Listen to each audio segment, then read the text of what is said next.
मणिकर्णिका। शमशान की अग्नि में जलता हुआ जीवन देखा है मैंने।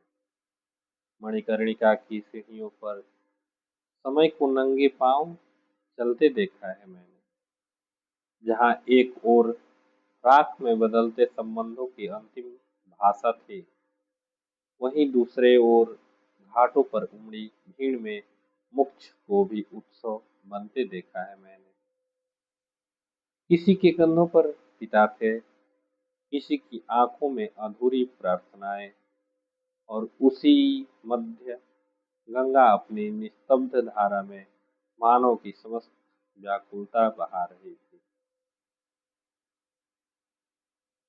वहां कुत्तों के झुंड भी मानो मृत्यु के सनातन प्रहरी प्रतीत होते थे, जिन्हें न केवल जीवन का मोह विचलन करता, न चिंताओं का धुआं।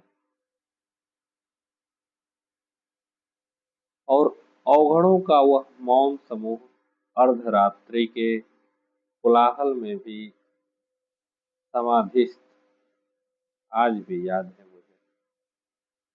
मानो संसार के शोर पर आत्मा की विजय का उद्घोष हो रहा हो। मैं देर तक देखता रहा, वहीं जलते शवों के पास से बैठकर मैं देखता रहा उन अवघड़ों को कि कैसे मृत्यु यहाँ भय नहीं, एक दर्शन है। जहाँ देह जलती है पर प्रश्न जीवित रहते हैं। मन ने भीतर से कहा, जिसे तू अंत समझता है वह केवल एक परिवर्तन मात्र है, परिवर्तन का द्वार है। और तभी लगा मानो समस्त उपनिषद राख बनकर हवा में उड़ रहे हों। काशी के उन घाटों पर मैंने मनुष्य को दो भागों में बंटते देखा। एक जो जीवन भर संग्रह करता रहा, और दूसरा जो एक चिता पर सब त्याग गया। वहां समझ आया कि सबसे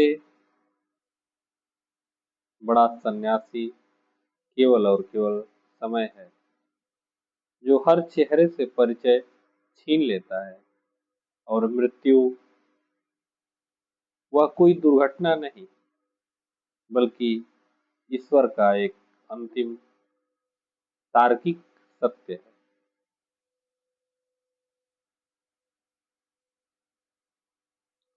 उस रात जब चिताओं की लौ आकाश से संवाद कर रही थी, मेरा दार्शनिक मन अपने ही भीतर उतरता चला गया।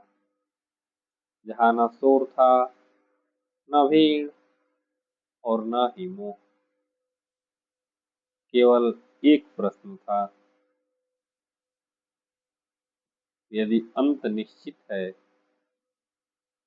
तो फिर इतना अहंकार क्यों?